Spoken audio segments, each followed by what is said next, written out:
Ya, ahora sí se ve, supongo. Como les mencioné, chicos, vamos a hablar de la malnutrición y obesidad de la sesión 9. En este caso estábamos hablando de los factores que intervienen en presentar pues diferentes índices de masa corporal. En este caso vamos a ver que el índice de masa corporal o, por ejemplo, el tejido adiposo que puede tener la persona puede estar involucrado tanto en sus hábitos alimenticios, puede estar involucrado en factores socioeconómicos, puede estar involucrado, por ejemplo, a nivel genético y también puede estar involucrado con problemas psicológicos, ¿no? Como es la clásica anorexia o bulimia que lo sufren los jóvenes, ¿ok? Aquí de manera, pues, también visual van a ver las diferentes contexturas en relación al índice de masa corporal. El del medio sería, pues, una persona, pues, digamos, atlética. El del lado izquierdo sería una persona posiblemente con sobrepeso o obesa. Ahí tienen, por ejemplo, clásico Homero Simpson. Y bueno, acá debería ser una persona más flaquita, ¿no? Creo que esta. Ya, pero una persona que posiblemente esté entrando a la desnutrición, ¿no? Que sería todo lo contrario a Homero Simpson. Es una persona muy delgada, que en este caso tenemos aquí como ejemplo al señor Burns. Ya hablamos, por ejemplo, aquí de los factores, tanto económicos, factores psicológicos, los mismos factores genéticos, y en este caso vamos a involucrar también, por ejemplo, factores de regulación, como es el hipotálamo. Ustedes saben que el hipotálamo, pues, es el centro que regula también el hambre. Ahí tenemos también diferentes hormonas que están involucradas, por ejemplo, a estimular o a inhibir ese apetito. Ahí tenemos la clásica grelina y leptina, que lo vamos a ver más adelante, ¿ok? Como les digo, chicos, esto es solo un panorama general, ¿ya? Ahora vamos a hablar de cada uno, digamos, de manera más profunda, ¿ya? Aquí tenemos que tener en cuenta conceptos básicos, que es la malnutrición, desnutrición y obesidad. Malnutrición es lo mismo que desnutrición, falso, no es lo mismo. Cuando hablamos de malnutrición, estamos hablando tanto de un exceso o de posiblemente una carencia de ingesta calórica o de nutrientes. O sea, la malnutrición me puede involucrar tanto una desnutrición o una obesidad, ¿ya? Ahora, cuando solamente hablo de desnutrición, estoy hablando de un déficit de nutrientes o de un déficit de ingesta calórica, ¿ya? En cambio, cuando hablo de una obesidad, solamente obesidad, estoy hablando de un exceso de nutrientes o una ingesta excesiva calórica. Ya ahí también de manera visible ven, pues, por ejemplo, que la contextura, el tejido adiposo es distinto. Acá presenta más, acá presenta menos, ¿ya? Así que avanzamos. Aquí, ¿cómo determino si una persona está con sobrepeso o con desnutrición? Lo que utilizo, perdón, es el índice de masa corporal. ¿Cuál es la fórmula del IMC o el índice de masa corporal? Peso sobre estatura por estatura, ¿ya? Que en este caso pues debería estar en metros, ¿ya? Aquí este IMC, ya el índice de masa corporal, como menciona aquí, es una razón matemática que se asocia a la masa y a la talla del individuo, ¿no? Ahí está la masa, que es el peso, la talla que está abajo, ¿ya? ¿Quién hizo esta fórmula? Lo hizo el estadístico belga Adolf Quetelet, ¿ya? Por eso acá también, por el mismo autor, antes era denominado índice de Quetelet, no índice de masa corporal. Así que si en el examen le ponen índice de Quetelet, están hablando del índice de masa corporal, ¿ya? Que es otro nombre. Ahora, según pues, por ejemplo, lo que te salga en la fórmula, vas a clasificar a la persona si es sobrepeso, si es obesidad o es desnutrición. Lo normal es que nosotros estemos en índice de masa corporal entre 18.5 a 24.9. Eso es normal. Pero si ya, por ejemplo, está entre 25 a 29.9, la persona está con sobrepeso. Si la persona está llegando a un IMC, perdón, de 30 a 34.9, ya es obesidad 1. Si ya va aumentando, o sea, va creciendo su IMC, ya voy clasificando pues la obesidad en grado 2, grado 3 y hasta una obesidad mórbida. ¿Ya? Acá lo que siempre han preguntado en banquitos es pues cómo se clasifica a una persona con desnutrición. Y una persona con desnutrición es cuando su IMC está menos de 16. Acuérdense, ¿ya? Por eso está aquí como que remarcado. Cuando una persona se encuentra en desnutrición es que su IMC está menos de 16. Algunas veces dicen también 18, ¿no? Pero aquí por teoría mencionan 16, ¿ya? Así que avanzamos. Ahora vamos a hablar netamente de la desnutrición. ¿Qué hemos dicho? La desnutrición es el déficit de nutrientes o de ingesta calórica. Acá mencionamos, es la disminución de, por ejemplo, las macromoléculas. ¿Cuáles son las macromoléculas? Los carbohidratos, proteínas, lípidos. ¿Cómo pueden disminuirse? Por la ingesta, no comemos, por la digestión o posiblemente no se absorben de manera correcta. ¿Ya? Acá, ¿qué me causa la desnutrición? Posiblemente pérdida de grasa o también pérdida, por ejemplo, de la masa muscular.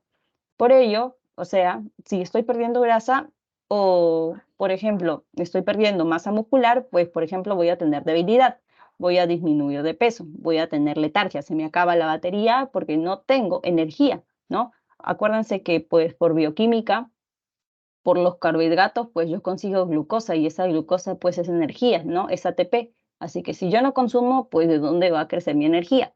Voy a estar con sueño, ¿ya?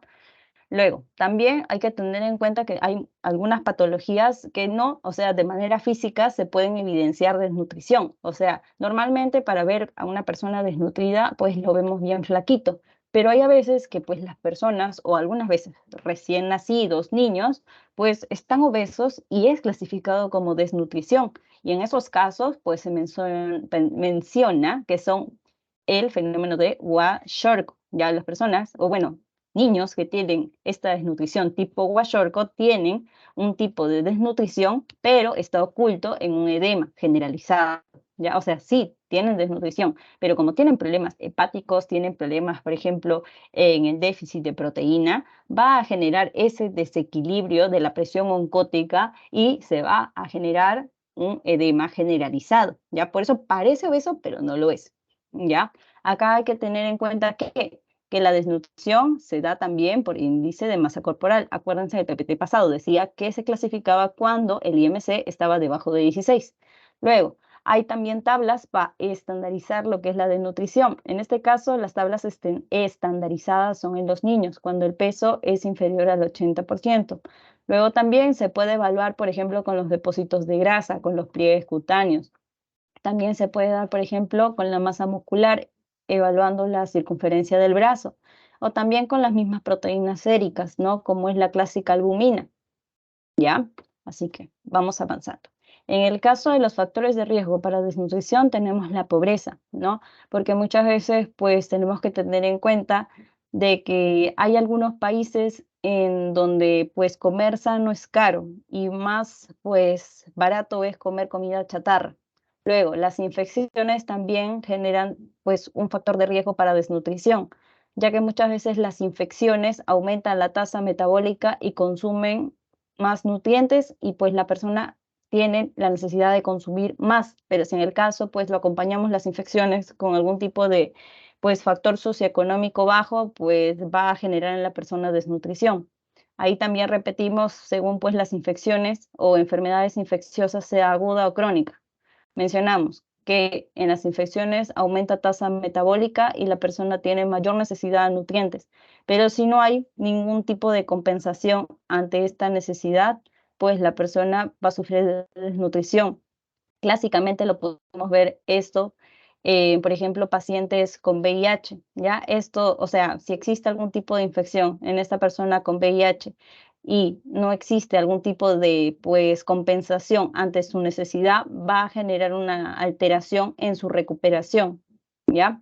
Luego, en el alcoholismo crónico, perdón, el alcoholismo crónico también es un factor de riesgo a desnutrición, ¿ya? ¿Por qué? Porque muchas veces, pues, la persona que presenta alcoholismo, pues tiene déficit de vitamina. Una de las clásicas vitaminas que genera daño a nivel del sistema nervioso es la tiamina. ¿Por qué? Porque mencionan que déficit de tiamina genera daño irreversible ya a nivel del sistema nervioso, que es denominado la encefalopatía de Wernicke. Acuérdense que todo lo de rojo es pregunta de examen. Les pueden poner paciente con déficit de tiamina, qué patología pues podría provocar y en las alternativas debería salir encefalopatía de Wernicke, ¿ya? Acuérdense eso. Luego también otro factor de riesgo es la ignorancia y la insuficiencia de los suplementos dietéticos. Posiblemente acá jueguen, por ejemplo, la educación de la persona, los factores económicos, la misma edad, ¿ya? Un ejemplo clásico es, por ejemplo, madres adolescentes que piensan que la leche en polvo es lo mismo que la leche materna, ¿ya? Ahí también por último, la restricción de la dieta, que hemos dicho que va relacionado a las conductas o trastornos psicológicos, las clásicas en los jóvenes, anorexia y bulimia, que veremos que pues no son lo mismo. ¿Ya? Acá también lo que siempre preguntan en exámenes son los tipos de desnutrición. Tenemos pues el tipo primario, el secundario y el mixto.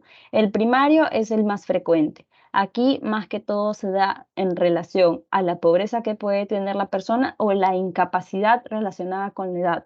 Porque un niño, por ejemplo, o sea, el consumo de algún tipo de alimento depende pues de la madre y imaginemos que la madre tenga algún tipo pues de insuficiencia o no insuficiencia, sino tenga algún tipo, por ejemplo, de factor educativo, factor socioeconómico, así que este tipo de pues factor que está, por ejemplo, relacionado con pues los progenitores también va a influenciar en el menor. Luego también los adultos mayores, ok, son independientes en sus actos, pero hay muchas veces carencias de piezas dentarias, ¿ya? Y estas piezas dentarias pues no me van a permitir masticar de manera correcta pues los alimentos y también me van a generar un tipo de desnutrición, ¿ya? Ahora, en el caso de las secundarias no hablamos de la edad, más que todo aquí hablamos de enfermedades, como es, por ejemplo, las enfermedades que generan mala absorción, posiblemente las que presenten algún tipo de vómito recurrente, las que presenten fístulas digestivas o también las que están involucradas en enfermedades infecciosas, ¿no? Como mencionamos aquí en los factores de riesgo. Enfermedades infecciosas me aumentan la tasa metabólica, así que me piden, o sea, más necesidad de nutrientes, ¿ya? Así que si en el caso no lo compensa, también me dan otro tipo de desnutrición, pero secundaria, ¿ya? Porque la secundaria está relacionada a enfermedades. La primaria, según la incapacidad de la persona. Y en el caso de las mixtas, tanto combino una primaria y una secundaria, ¿ya? Por ejemplo, lactante adolescente puede tener pues una propia pues incapacidad, posiblemente por la misma edad, ¿ya? Y secundaria porque pues tiene algún tipo de infección, ya que es una enfermedad. Ahora hablamos de las categorías. En las categorías vamos a ver que la desnutrición puede ser leve, moderada y severa. En el caso de la leve, o sea, llamada de primer grado, aquí pues aún hay algún funcionamiento celular de manera adecuada porque aún tiene reservas la pues célula. O bueno, en general tenemos reservas energéticas, ya no se consumen. En cambio, cuando hablamos de nutrición moderada, ya nuestras reservas están agotadas, ya se consumió todo, así que ya va a haber algún tipo de daño. Y cuando hablamos ya de una desnutrición severa, ya es un deterioro total que ya tiene riesgo de muerte. Hay mayor mortalidad en la severa. ¿Ok? Aquí también hay un cuadrito en los cuales mencionan diferentes parámetros para mencionar si es de nutrición leve, moderada y grave. Ya aquí, por ejemplo, pueden ver el peso que va disminuyendo hasta llegar a una desnutrición grave menos de 75. Luego también el índice de masa corporal. Siempre hemos dicho clasificación de índice de masa corporal menos de 16 es una desnutrición, pero en este caso especificamos que es de tipo grave. Luego la albumina sérica, ustedes saben que la albumina es una proteína, pues verán que aquí mientras va bajando o va clasificándose desde lo leve a lo grave, pues va disminuyendo la albumina. También la transferrina sérica para pues movilizar el hierro también está disminuido. Igual, por ejemplo, los linfocitos van cayendo, por ello podríamos mencionar que la desnutrición grave ya está en riesgo de infecciones, ¿ya? Y así sucesivamente, pero con tal que sepan el tema de la albumina y de la transferrina sérica que va cayendo, pues basta, ¿ya? Ahora avanzamos. Ahora vamos a hablar de las formas de desnutrición. Hemos hablado, pues, por ejemplo, del guayorco, ¿no? Que era un tipo de desnutrición que se enmascaraba con un edema. Por ejemplo, acá está una imagen, claramente, o sea, si lo vemos con un tipo de, pues, por ejemplo, a simple vista diríamos que es una persona, perdón, recién nacido, niño, que tiene algún tipo de obesidad, ¿ya? O sobrepeso, pero no es eso, sino es que posiblemente tiene déficit de proteína, como repito, la albumina y está alterando pues la presión o las fuerzas de Starling y pues esto ha generado un tipo de pues edema generalizado, ¿ya? Acá en el marasmo vamos a ver, por ejemplo, que es la primera forma de desnutrición. Aquí se caracteriza por déficit de proteínas, por también vitaminas, carbohidratos y grasas, pero más que todo por proteínas y carbohidratos, porque ahí marcas la diferencia con Guayorco. Guayorco es más que todo déficit de proteínas, no de carbohidratos, ¿ya? Acá vas a ver que aquí se da la pérdida de peso mayor o igual a 60%. Luego también acá vamos a ver retraso del crecimiento y pérdida muscular porque se está perdiendo proteínas, ¿ya? Luego también acá hay una alteración de los compartimentos somáticos, tanto del músculo, como está aquí, este músculo está sufriendo, y del tejido adiposo, ¿ya? Porque acá también se está, digamos, reajustando las reservas que existen en el compartimiento somático, como es pues las proteínas y las grasas. Así que si se alteran las proteínas, pues posiblemente la persona tenga algún tipo de debilidad muscular. Si se alteran las grasas, van a ver que esta persona no tiene pues un tejido adiposo de manera como que eh, regular, ¿no? O sea, está bien, ay, no quiero decir esa palabra, pero está bien así delgadito, ¿ok? Acá, por ejemplo, van a ver también una diferencia con el guayorco. Acá van a ver que la albumina está en valores normales, ¿ya? Por eso acá no se da un tipo de edema, acá no se tocan las fuerzas de Starling. En cambio, acá sí hay una disminución de albumina y por eso me disminuye demasiado la presión oncótica, ¿ya? Ahí ven ya la diferencia, por eso está uno de verde, uno de morado y otro de morado, para que vean ahí. Luego también que hay disminución de la síntesis de leptina, la cual pues por medio de retroalimentación me va a dar un aumento de cortisol y posterior lipólisis. Y también acá mencionan que hay anemia y déficit inmunitario y al haber déficit inmunitario hay más riesgo de infecciones concomitantes, ¿ya? Y en las características pues van a ver que las personas aquí, o bueno, niños más que todo, tienen ok, repito, depresión muscular, pérdida de grasa, pero no tienen edema. Acuérdense, no tienen edema. Ahora pasamos al guayorco y el guayorco sí tiene edema. Ojo, sí tiene edema. Aquí más que todo, por ejemplo, mencionan que se da en niños africanos. ¿Por qué? Porque la alimentación es exclusivamente con carbohidratos. Luego también aquí, a comparación del marasmo, se preservan los compartimentos somáticos. No tocan la grasa, no tocan la masa muscular. Luego, aquí hay una alteración, como ven aquí, la imagen de un hígado. ¿Ya? Acuérdense, acá hay una pérdida de proteínas del compartimento proteico, o sea, del compartimento visceral, ¿no? Que en este caso sería el hígado, porque es el que produce pues las proteínas. Acá hay una disminución de la albumina y por eso hay una alteración de la presión oncótica y me da un edema generalizado, que ustedes saben que se denomina anasarca. Luego también, como hay una pérdida de albumina, pues el hígado va a tratar de compensarlo, va a trabajar más y por eso me va a dar hepatomegalia, ¿ya? Pero cuando el hígado trabaja más y trata de compensar por un lado las proteínas, también por otro lado va a generar más lipoproteínas y por eso también me va a dar opción a generar hígado graso, ¿ya? Estos menores tienen también características de ser apáticos, tienen decaimiento y hay opción de anorexia. También asitis, por lo mismo, ¿no? Se relaciona con edema. Luego, también aquí hay verdecito para comparar. Aquí, por ejemplo, repito, no tocan los compartimentos somáticos, no tocan las proteínas, no tocan las grasas. Y aquí es punto importante porque fue pregunta de examen. Aquí hay atrofia, ¿ya? En este caso, la mucosa del intestino delgado. Por eso en estos recién nacidos hay mala absorción, ¿ya? Y también hay inmunodeficiencia. ¡Tarán! ¿Ya? Eso sería por parte del marasmo y el guayorca con su diferenciación. Ahora también hay otro cuadrito en las cuales ya de manera un poquito más detallada y tocando otros aspectos, la diferencia en marasmo y guayorco. Repetimos, edema, ¿quién tenía? Guayorco. Hepatomegalia, ¿quién tenía? Guayorco. Asitis, ¿quién tenía? Guayorco. ¿Ya? Acá agregan, por ejemplo, cambios en la coloración de la piel, guayorco. Alteración del pelo, guayorco. Alteración, por ejemplo, mm, del déficit vitamínico, pues guayorco. Pero más que todo, aquí acuérdense del edema, de la hepatomegalia y de la citis. O sea, en general, ¿no? ¿Quién produce algún tipo de, pues, alteración de las fuerzas de Starling? Por lo mismo, ¿quién disminuye, pues, la albumina? ¿Quién la conserva? ¿Ya? Acuérdense de esas partes. Ahí ahora tenemos, pues, las primeras preguntas, chicos, para consolidar lo aprendido. Acá tenemos, por ejemplo, niña de 5 años de edad, presenta un cuadro de neumonía, Al examen físico se le encuentra un peso adecuado para la edad, el abdomen globoso, fovea en los miembros inferiores y superiores, y presenta valores séricos de albumina que se encuentran marcadamente disminuidos. Indica el diagnóstico más frecuente o más probable.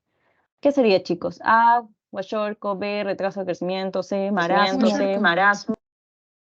¿Sí? Alguien dijo algo, creo. Sí, sería Kwashiorkor. Ahora vamos a ver. Uy, ya, bueno, creo que no hay opción. Sí, Kwashiorkor, ¿no? ¿Por qué? Porque acá mencionaba que la paciente presentaba abdomen globoso, presentaba fovea a los miembros superiores e inferiores, y adicional a ello te mencionaba que la albumina estaba disminuida. Ya no podría ser marasmo porque la albumina aquí es conservada. Caquexia, imposible. La caquexia vamos a ver más adelante en qué está relacionado, y lo demás, bueno, era sobrante, ¿ya? Así que avanzamos. Ahora vamos a hablar de otros dos tipos de desnutrición. Aquí la caquexia. La caquexia más que todo van a verla en pacientes con enfermedades crónicas. Aquí el cáncer es importante que se acuerden cuando les pongan un caso clínico, paciente con algún tipo de neoplasia, tal. ¿Qué tipo de desnutrición tiene? Caquexia, al toque marca, ¿ya? Aquí vamos a ver que la caquexia se caracteriza por ser desnutrición calórico-proteico, generalmente enfermedades crónicas como cáncer avanzado y SIDA tienen, o sea, como ven aquí en la imagen, pérdida extrema del peso, ¿ya? También tienen atrofia muscular, y imagínense que si atrofia pues el diafragma, tengan pues, por ejemplo, con ello problemas a nivel del sistema respiratorio. También pueden tener fatiga, pueden tener anorexia, pueden tener anemia, también pueden tener edemas, ¿ya? Como acá hablamos, por ejemplo, de las neoplasias, también vamos a ver de las sustancias que producen. Y acá una de las sustancias que son importantes es el PIF y el LMF. El PIF, por ejemplo, te va a permitir aumentar la oxidación de los ácidos grasos y la producción de citocinas proinflamatorias, ¿ya? Que es el factor necrótico tumoral, la interleucina 6 y la interleucina 2. ¿Qué va a pasar con ello? Me va a permitir, por ejemplo, la reactivación de proteínas, me va a permitir incrementar el fibrinógeno, y con ello muchas veces también la disminución de las concentraciones plasmáticas de albumina. Más que todo, aquí acuérdense, chicos, les repito, si les ponen paciente con algún tipo de neoplasia y adicional a ello les mencionan que tienen algún tipo de atrofia a nivel del diafragma o a nivel de algún tipo de músculo respiratorio, es caquexia, ¿ya? También, bueno, hay ciclos pasados donde han hablado de la emaciación. No lo han tocado desde que lo llevé, pero igual, ¿no? Les menciono que la emaciación es el indicador de pérdida de peso reciente, ¿ya? Acuérdense de eso. Ahora vamos a hablar de los trastornos de conducta alimentaria, ¿no? Que eran las pues, anorexias y las bulimias. Según algunas hipótesis mencionan que la serotonina está involucrado en estos dos trastornos, ya que dice que suprime la ingesta de alimentos, así que estaría, digamos, de manera aumentada cuando existe anorexia y bulimia.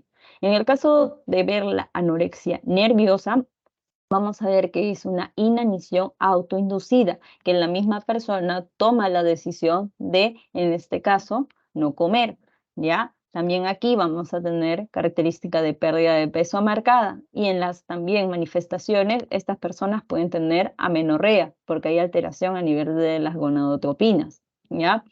Las personas clásicas que no tienen pues ciclos menstruales de manera recurrente o no tienen, ¿ya? También pueden tener estas personas hipotiroidismo. Hay una disminución de lo que son las hormonas T3 y T4. Así que si hay un hipotiroidismo, me va a dar lo que es una disminución en el metabolismo. Van a tener estas personas, por ejemplo, frío. Si tienen una disminución en el metabolismo, van a ser posiblemente obesas, van a sufrir de estreñimiento, van a tener piel seca, van a tener piel descamativa y van a sufrir de deshidratación. También hay opción de presentar anemia. También, como van a reducir los niveles de estrógeno, puede que tengan también fracturas, ¿ya? Porque van a tener densidad de ósea reducida.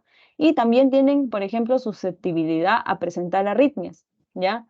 Ya que hay opción de tener hipopotasemia, ya porque hay alteración de los electrolitos. Ahora, en el caso de la bulimia, vamos a ver que aquí la persona sí come. El problema es que después se da lo que es el vómito, o también se da el uso crónico de laxantes. O sea, la persona sí come, pero lo bota después, ¿ya? Acá menciona, por ejemplo, aquí lo verdecito, ingesta de grandes comidas, come, come, come, pero después lo vomita, ¿ya? Y como, por ejemplo, el reflujo, o sea, el contenido gástrico está pues estable a nivel de la mucosa gástrica porque tiene la mucosa gástrica pues lo establecido para resistir todo ese ácido. ¿Qué pasaría si pues ese contenido ácido pasa al esófago? El esófago, su mucosa, no está acostumbrada a ese tipo de pH, así que posiblemente estas personas tengan laceraciones a nivel del esófago, ¿ya? Aquí más que todo ocurre, acuérdense, en mujeres que en varones. Acá también hay desequilibrio hidroelectrolítico, como acá, ¿no? Hipopotasemia. Y bueno, repetimos, ¿no? Hay rupturas esofágicas y presencia de laceraciones a nivel del esófago.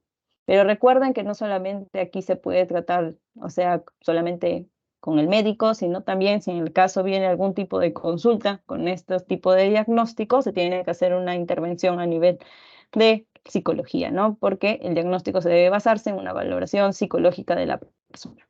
¿Ok? Así que ahora vamos a hablar del déficit de vitaminas. En el déficit de vitaminas, en primera vamos a conocer que existen vitaminas tanto primarias como secundarias. Las primarias pues están relacionadas a lo dietético, las secundarias están relacionadas, por ejemplo, a trastornos. Ay, perdón. El déficit, perdón, creo que me trabé. Ya, el déficit de vitaminas puede ser primario. ¿Cuándo qué? Cuando la persona, por ejemplo, no consume. Y en el caso del déficit secundario es más que todo cuando algún tipo de enfermedad no deja absorber esas vitaminas, ¿no? Como es, por ejemplo, en trastornos de mala absorción, cuando hay alteraciones a nivel del torrente sanguíneo o no se almacenan de manera correcta. Aquí, para conocer la cantidad de vitaminas o en qué se clasifican las vitaminas, vamos a ver que existen 13. Se clasifican en hidrosolubles o liposolubles. En las hidrosolubles van a ver que son 9, en las liposolubles van a ver que son 4 y son, acuérdense, ADEC, ¿ya? La vitamina A, la vitamina D, la vitamina E, la vitamina K. ¿Cómo se acuerdan de ese, por ejemplo, instituto, creo que es, que está por Javier Prado, que se llama ADEX? Por ahí sacan, ¿no? Que las vitaminas solubles son 4 y de ahí sacan cuáles son, ¿ya? Aquí, como son, pues, liposolubles, ustedes saben que, pues, las membranas que existen a nivel celular también son, pues, de lípidos, así que lípido con lípido no hay problema y se da, pues, almacenamiento fácil, ¿no? A comparación, pues, de las hidrosolubles. En el caso de las hidrosolubles, al ser, pues, de contenido hidro, o sea, al ser agua, pues más que todo, más que almacenarse, estarían excretándose de manera mucho más fácil, ¿no? Por el riñón. Esa sería una diferencia también. En el caso de las que se produce en el mismo organismo, tenemos también 4, vitamina D, K, B8 y B3. La D, pues está relacionada, pues, por ejemplo, al calcio, al metabolismo del calcio. ¿Quién las produce? Los esteroides precursores. La vitamina K, que está relacionada a la coagulación, la produce la microflora. La biotina, o también denominada B8, también la produce la microflora, y la niacina, que es la B3, va a partir del triptófano, ¿ya? Acuérdense de eso, chicos. Acá también está la diferencia de cada uno. Las liposolubles son, pues, por ejemplo, más solubles en grasa. Las hidrosolubles son las que son más solubles en agua. Uno es, por ejemplo, más fácil de almacenar, otra es más fácil de excretar. Acá tienen también las vitaminas que están en cada uno. Hemos dicho que las liposolubles, me acuerdo, con ADEC, ADEK, cada uno, o sea, por estar relacionado a algún tipo de, por ejemplo, órgano, metabolismo. Por ejemplo, la vitamina A está relacionada más que todo al ojito, a afecciones o, bueno, relacionadas muchas veces también a lo que es, ¿cómo se dice? A las infecciones, ¿no? A estimular el sistema inmunológico, ¿no? Por ejemplo, más que todo yo me acuerdo del ojito, porque me decían vitamina A en las zanahorias, así que, no sé, dicen que mientras más zanahorias comas, mejor tienes la vista, pero por ahí me acuerdo. La vitamina D, ¿te acuerdas de huesito? Porque está relacionado al calcio. La E, por ejemplo, está relacionada a lo que son los antioxidantes. La K está relacionada a las gotitas de sangre porque está relacionada a la coagulación, ¿ya? Eso es por parte de las liposolubles. En el caso de las hidrosolubles van a ver que solo hay dos, la B y la C. Y tú dices, ah, un poquito. No, pero la vitamina B tiene bastantes miembros de su familia, ya la 1 hasta la 12. Y cada uno tiene, pues, por ejemplo, un nombre distinto. En el examen son algunas veces malos y no te ponen B1, B2, y no te ponen su segundo nombre, así que acuérdense los dos, chicos, ¿ya? Y en el caso de la vitamina C, es pues la clásica, por ejemplo, que la encontramos en frutas, pues, ¿no? Cítricas.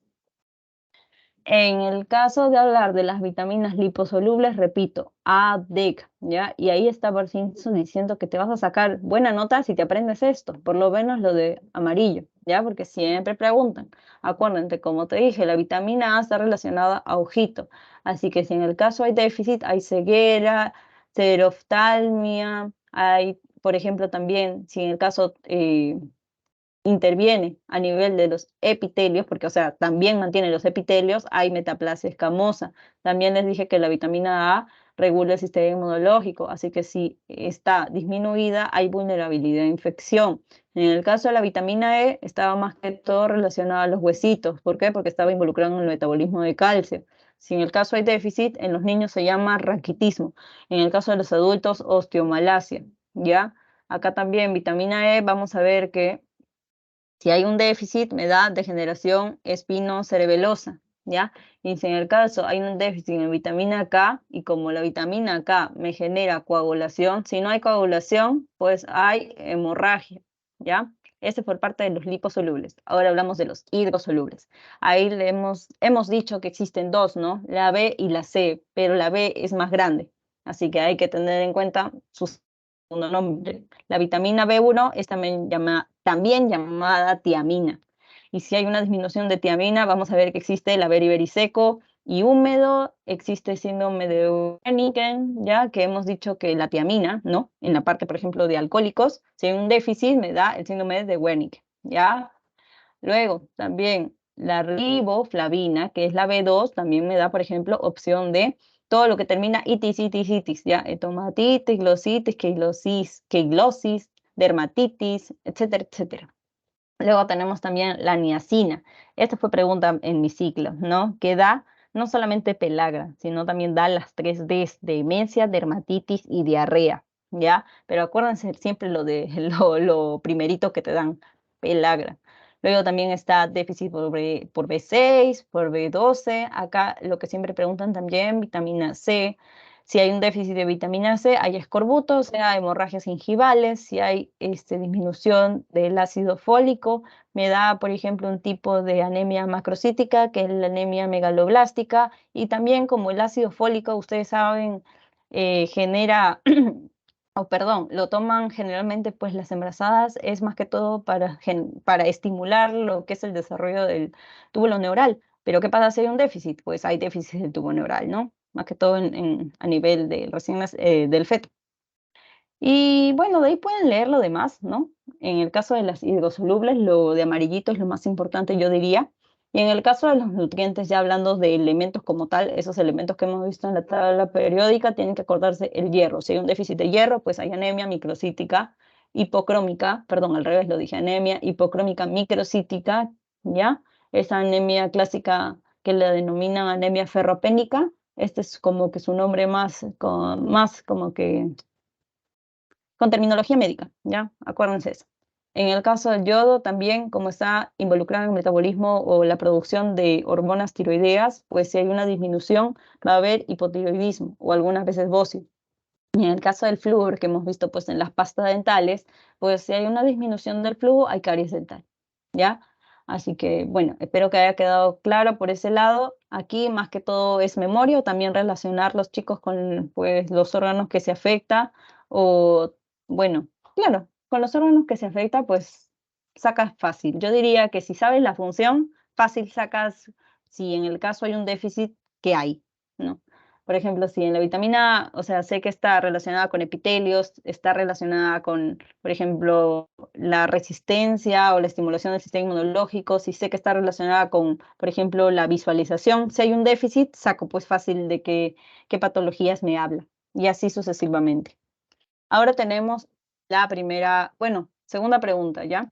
Acá dice, varón de 70 años con insuficiencia renal en tratamiento con diálisis peritoneal, presenta petequias en miembros inferiores, hemorragia gingival y manifiesta tener mala reparación de heridas. Indique a cuál patología por déficit de vitamina corresponde el cuadro clínico. A ver, chicos, este paciente, ¿qué tendría?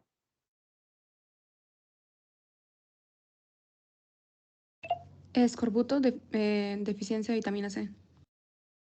A ver, vamos a ver. Uy, no sé. No sé por qué no me hace caso la animación de acá. Pero sí, muy bien. Escorbuto, ¿no? ¿Por qué? Porque esta persona tiene hemorragia gingival y hablar de hemorragia gingival es disminución de la vitamina C. Y otro tipo de manifestación de la vitamina C en su déficit es el escorbuto. Así que avanzamos. Bueno, hasta aquí ha quedado claro lo que es la desnutrición. Ahora vamos a hablar de la obesidad, ¿ya? En el caso de la obesidad, vamos a ver qué es un exceso de nutrientes o de ingesta calórica. Aquí vamos a ver más que todo el sobrepeso y la obesidad. ¿Serán lo mismo? Puede ser, pero acá se diferencia más que todo por el índice de masa corporal, porque pues a nivel, digamos, macroscópico se ve igual casi, ¿no? Con una persona con sobrepeso y obesidad por lo menos grado 1. Acá vamos a ver la definición que es la acumulación anormal y excesiva de grasa. Como dije, acá la diferencia es más que todo por el índice de masa corporal, porque uno con sobrepeso tiene más de 25, ya hasta 29 creo. Y en cambio, uno que tiene obesidad llega a 30, ¿ya? Y de ahí viene su clasificación, grado 1, grado 2, hasta el 4. ¿Ya? Luego, también la obesidad o el sobrepeso están relacionadas a complicaciones cardiovasculares, hipertensivas o lipidémicas, ¿ya? También vamos a ver aquí que se evalúa según el índice de masa corporal. Hemos dicho que es para diferenciar el sobrepeso y la obesidad. Luego también vamos a ver que cómo se puede determinar la acumulación de grasa corporal por medio, pues, por ejemplo, del grosor de la pliegue de los tríceps, como acá, el perímetro del brazo, como acá, y también con el cociente entre el perímetro de la cintura y cadera. Lo clásico que nos hacen, por ejemplo, cuando entramos al gym, ¿ya? Acá está, por ejemplo, el perímetro de cintura. Cuando está 88, está, pues, por ejemplo, en las mujeres cerca de la obesidad. Cuando está en 102, es obesidad en varones, y así sucesivamente, ¿ya? Ahora, acá también hay que tener en cuenta en la obesidad que existen diferentes tipos según la grasa.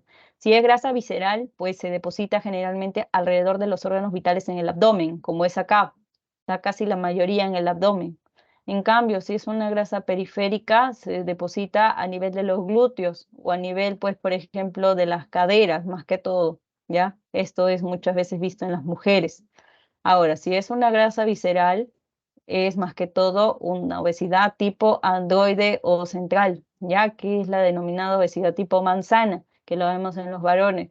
Si es una grasa periférica, es una obesidad ginoide o periférica, valga la redundancia, y bueno, se ve más que todo en mujeres, ¿no? La obesidad tipo pera, ¿ya? Ahora vamos a avanzar. Vamos a ver que los factores en la obesidad están influenciados, pues, por ejemplo, con la genética, padres obesos, puede ser también factores culturales, también pueden ser factores metabólicos, también pueden ser factores hormonales, porque hemos visto que existen hormonas que estimulan a lo que es las ganas de comer, ¿no? El apetito. Ahí tenemos la grenina, la leptina, ¿ya? Hasta el mismo centro del hambre, que es pues el hipotálamo.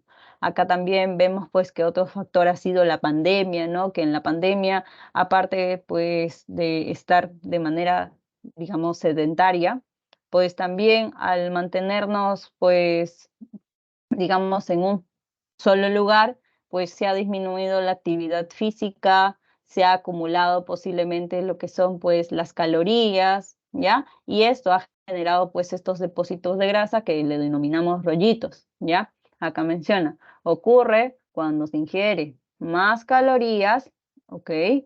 De las que se quema por sedentarismo, ¿ya? Por eso es almacenamiento en exceso, esa es la grasa. Acá también repetimos que existen tipos de obesidad. La obesidad androide, que se acumula a nivel central, y la obesidad ginoide, que es en las mujeres y es en forma de pera, ¿ya? Acá mencionan, por ejemplo, ay, perdón, mejor acá. La obesidad androide puede ser tanto en varones o en mujeres. Está relacionada con la diabetes tipo 2, puede dar aterosclerosis o hiperlipidemia, ¿ya? En cambio, la obesidad ginoide es netamente en mujeres. No he visto este tipo de obesidad ginoide en varones. Por eso solamente se da en mujeres y está relacionado también con lo que son los niveles de estrógeno. Y como también este, la acumulación de grasa está abajo, pues me puede dar alteraciones como son, pues, por ejemplo, problemas a nivel de las articulaciones, pueden haber varices, ¿ya? Así que por lo mismo de la ubicación de la grasa clasificas el tipo de obesidad. Avanzamos. Ahora hablamos de la herencia y genética. Aquí hablamos de ese tema de que posiblemente si los padres son obesos, el niño también es obeso, pero no es que, ok, mis padres son obesos, yo también seré, ¿ya para qué hago ejercicio? No, hay opción de que pues también disminuya la probabilidad de que tú, siendo pues de padres obesos, pues tengas la probabilidad de no ser obeso. Y es pues, por ejemplo, con la actividad física, los hábitos alimenticios que pueda tener uno, así que no está perdido, ¿ya? Acá menciona, si uno de los padres es obeso, hay 50% de que tú seas obeso, pero si en el caso los dos padres son obesos, hay 80% de la probabilidad de que sí seas obeso, ¿ya? Acá menciona, los genes influyen 40% en el balance energético, influyen, o sea, en el apetito, en el metabolismo y en la composición corporal. Luego también hemos hablado que el hipotálamo es el centro del hambre. También, repetimos, los genes pueden estar influenciados en la regulación de peso, están relacionados a los adipocitos, relacionados al tejido graso y al gasto energético. Y acá mencionamos, ¿no?, que no todo está perdido. A pesar de ello, existen pues factores que contrarrestan esta probabilidad, que puede ser el ejercicio, el estilo de vida de la persona, ¿ya? Acuérdense también esta parte. Ahora es esto otro punto que es el circuito, perdón, regulador del equilibrio energético. Más que todo aquí vamos a entrar al tema de las hormonas, ¿ya? Acá vamos a ver que, pues, por ejemplo, por un lado tenemos el sistema aferente, acá tenemos el péptido YY, la grelina, la insulina y la leptina, ya que cada uno se origina de diferentes lados. Aquí puede haber pues dos señales, una de inhibición, otra de activación. Si hay un tipo de inhibición por este lado, se da el circuito anabólico, que aumenta la ingesta. ¿Por qué? Porque, por ejemplo, disminuye el gasto de energía, pero me estimula la ingesta de alimentos, ¿ya? De estos dos está involucrado el equilibrio energético. Luego, ¿qué pasa si de acá el sistema aferente me da una activación? Me da el circuito catabólico, que acá más bien disminuye la ingesta. ¿Por qué? Porque aumenta el gasto de energía, pero disminuye la ingesta de alimentos. ¿Ya? Ahora vamos a ver en el siguiente PPT las diferentes hormonas de manera detallada. Acá vamos a ver, la leptina viene pues del griego lepto, que es delgado, y ya nos hacemos la idea que leptina me va a hacer delgada. ¿Cómo así? ¿Por qué? Porque acá no me va a estimular el apetito, más bien me va a reducir el apetito. Con esto no voy a querer comer, ¿ya? Acá vamos a ver que la leptina sale a partir de lo que son los adipocitos, o sea, las células grasas, ¿ya? Acá me va a regular el apetito y también la termogénesis. Acá recuerden, si la leptina disminuye, ahí me da obesidad, ¿ya? ¿Por qué? Porque hemos dicho que la leptina, si aumenta, no me da ganas de comer, así que para que yo sea obeso o con sobrepeso, no me conviene que esté elevada, más bien me conviene que esté disminuida. Acuérdense también que la leptina es una citocina proinflamatoria y también está involucrada en la regulación de la hematopoiesis y linfopoiesis, ¿ya? Acá vamos a ver, por ejemplo, las diferentes vías en las cuales está involucrada la leptina y también la grelina, ¿no? Que por ahí está su respuesta, porque la leptina pues tiene que inhibir la grelina para que funcione. Acá vamos a ver que, por ejemplo, la leptina está involucrando la estimulación de la propio melanocortina. Esto, al activarse, se activa el MHC y me genera esta respuesta de esta y aumenta del gasto. Y esto es la vía anorexiante, ¿ya? Por otro lado, vamos a ver que esta leptina también me bloquea el neuropéptido Y y el péptido relacionado a la gluti, para que no se dé ese aumento de la ingesta y se dé pues lo que quiero, ¿no? Que es pues el aumento del gasto. Lo que no quiero es que disminuya el gasto, ¿no? Y este pues sería que la leptina bloquee la vía orexiante, pero estimule la vía anorexiante, ¿ya? Ahora, vamos a hablar de la liponectina. La liponectina, vamos a ver que también es a partir del adipocito y acá se encuentra también disminuida en obesos, ¿ya? Acuérdense, esta adiponectina está disminuida en obesos. ¿Por qué estaría disminuida en obesos? Porque esta es una molécula quemadora de grasas, así que al obeso no le conviene quemar grasa, más bien le conviene más almacenar.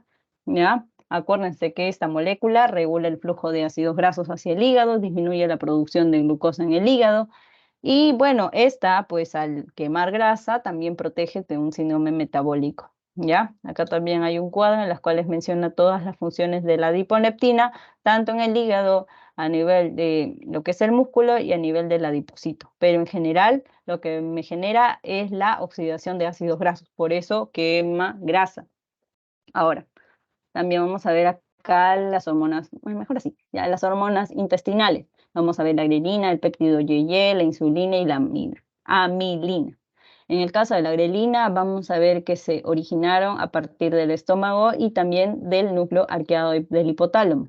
Vamos a ver que es la única hormona que está en la vía orexigénica, por eso está acá, chicos, ¿ya? Y esa es la que bloquea la leptina, porque no quiero comer, quiero más bien ya estar con así, ¿cómo se dice? Con saciedad, ¿ya? Así que acuérdense, la grelina es la única que está con efecto orexigénico. Aquí, como me estimula, pues, por ejemplo, la grelina, comer, me conviene estar en concentraciones altas para aumentar el consumo, ¿ya? Luego, tenemos al péptido YY, ya, no neuropéptido Y, el péptido YY, acuérdense, ¿ya? El neuropéptido YY va a estar originado a partir de células endocrinas, que es el ilion y el colon, y sus concentraciones van a estar altas, ¿ya? Perdón, que estoy confundiendo. Van a estar concentraciones altas y disminuyen en el consumo, ¿ya? Es acá, creo, el péptido YY, similar a... ajá, sí, las concentraciones altas disminuyen el consumo, claro. Es como que primo de la leptina, tiene casi un parecido en su forma. Y el neuropéptido Y es primo de la grelina porque tienen casi la misma función. Así que no confundan el péptido YY con el neuropéptido Y, porque no son lo mismo, ¿ya? Ahora tenemos también la amilina. La amilina está secretado junto con la insulina y reduce la ingesta alimentaria, ¿ya?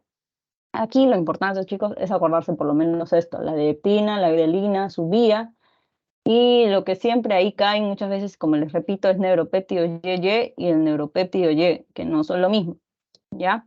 Acá tenemos, por ejemplo, la primera pregunta. Ay, ¿por qué digo primera? La tercera pregunta. Indique la hormona perteneciente a la señal aferente que estimula la vía de las neuronas orexigénicas, estimulando el apetito. A ver, chicos, indique la hormona perteneciente, o sea, está en la señal aferente que se encuentra a nivel de las neuronas orexigénicas. O sea, estimula el apetito. ¿Qué será? Péptido Y, grelina, leptina, Grelina. adiponectina, ¿Sería insulina. la grelina? A ver, hoy me olvidé, sí. Muy bien, la grelina, ¿no? Porque hemos dicho que la grelina es la única que se encuentra a nivel de la vía orexigénica y aparte también hemos dicho que la grelina estimula el apetito, ¿ya? Con la grelina tengo más ganas de comer. Ahora, siguiendo con la obesidad, vamos a ver aquí la función de los adipocitos viscerales, ¿ya? Perdón, chicos, es que me está picando en la garganta. Acá vamos a ver que, por ejemplo, el tejido adiposo puede alterarse o puede estar en aumento por tanto factores genéticos o por el mismo balance energético, ya que puede ser susceptibilidad genética como padres, pues posiblemente obesos, o posiblemente desbalance energético con una persona sedentaria o que consume de manera excesiva. Acá aumenta el tejido adiposo, pero acá más que todo hablamos de hipertrofia, ¿ya? Aquí llegando a la hipertrofia, que es esta segunda parte, pues me va a generar una alteración en depósito, que puede ser en este caso los tipos de obesidad central, periférica, ¿no? Ya hemos visto. Pero esto me va a generar alteración funcional del retículo endoplasmático y de la mitocondria, que en este caso al alterar la mitocondria me da una producción excesiva de especies reactivas de oxígeno y por otro lado una respuesta inflamatoria. Y esto me va a generar un estado de estrés oxidativo crónico. Y pues por este lado me va a generar pues lo que son las diferentes pues manifestaciones que se dan junto con la obesidad, que es la resistencia a la insulina, la dislipidemia, la hipertensión arterial, la aterosclerosis y el síndrome metabólico, ¿ya? Por eso la obesidad no es cosa así de jiji, jaja, no es también riesgo, ¿ya? Porque me puede dar, a partir de la obesidad, diabetes tipo 2, me puede dar enfermedad hepática grasa, no alcohólica, porque acá el problema no es que la persona tome, sino el problema es que pues se está acumulando de manera excesiva lo que es pues el tejido adiposo, ¿ya? Luego también puede presentarse cálculos a nivel de la vesícula biliar, o sea, me puede dar coleritiasis. También puedo tener aterosclerosis, ¿no? Por la acumulación de bastante, en este caso, LDL, que le mencionan, ¿no? Grasa mala. Luego también puede haber desórdenes degenerativos, puede haber demencia, puede haber problemas respiratorios, hasta cáncer y también el síndrome metabólico, ¿no? Porque el síndrome metabólico, o sea, tiene diferentes parámetros, pero entre sus parámetros está la adiposidad visceral y esta va en aumento. Aparte, también hemos visto pues, que está involucrado la resistencia a la insulina y la hipertensión y la lipidemia. Por lo menos eso de rojito, acuérdense, chicos, porque siempre ha venido. ¿Ya? Acordemos, los adipocitos tienen la capacidad de almacenar energía, incluso pueden ser pues metabolizados y liberados como ácido graso. Eso es la termogénesis. También están relacionados, hemos visto en los PPTs anteriores, en leptina, adiponeptina, también pues están relacionados a la producción de citocinas preinflamatorias, más que todo, digamos que la obesidad puede traer a la larga lo que es una inflamación crónica, ya por la estimulación de estas citocinas, y me puede dar pues altas concentraciones de proteínas reactivas circulantes, ¿ya? Al hablar pues que, ay, perdón, al hablar que pues la obesidad puede darme un riesgo de cáncer, pues vamos a ver la relación entre esos dos. Vamos a ver que 4 o 7% de los cánceres van a estar asociados a la obesidad, en especialmente el adenocarcinoma esofágico, cáncer de tiroides y endometrio. Muchas veces mencionan que una de las hipótesis que esté relacionado a estos dos, pues es el estado de hiperinsulina y resistencia a la insulina. Por ejemplo, acá mencionan que la obesidad me genera alteraciones endocrinas, genera un estado de estrés oxidativo, pero lo que más influye es la inflamación crónica. Esta inflamación crónica me está produciendo la obesidad y la inflamación crónica me estimula a que se dé más, en este caso, probabilidad de cáncer, ¿ya? Por eso está esta relación a partir de aquí. Acá también mencionan que, o sea, para, digamos, dar acierto a esta hipótesis, que la insulina elevada me activa proteínas y estas proteínas generan proliferación celular y la proliferación celular es característica de un tipo de neoplasia. Luego también la activación de proteína, por otro lado, me puede dar proinflamación, me puede generar formación de hormonas esteroideas y este también me da crecimiento digamos, de manera excesiva y diferenciación, dando más opción a neoplasias de tipo, pues, femenino, ¿no? Más que todo neoplasias a nivel, pues, de los genitales femeninos o a nivel de la mama, ¿no?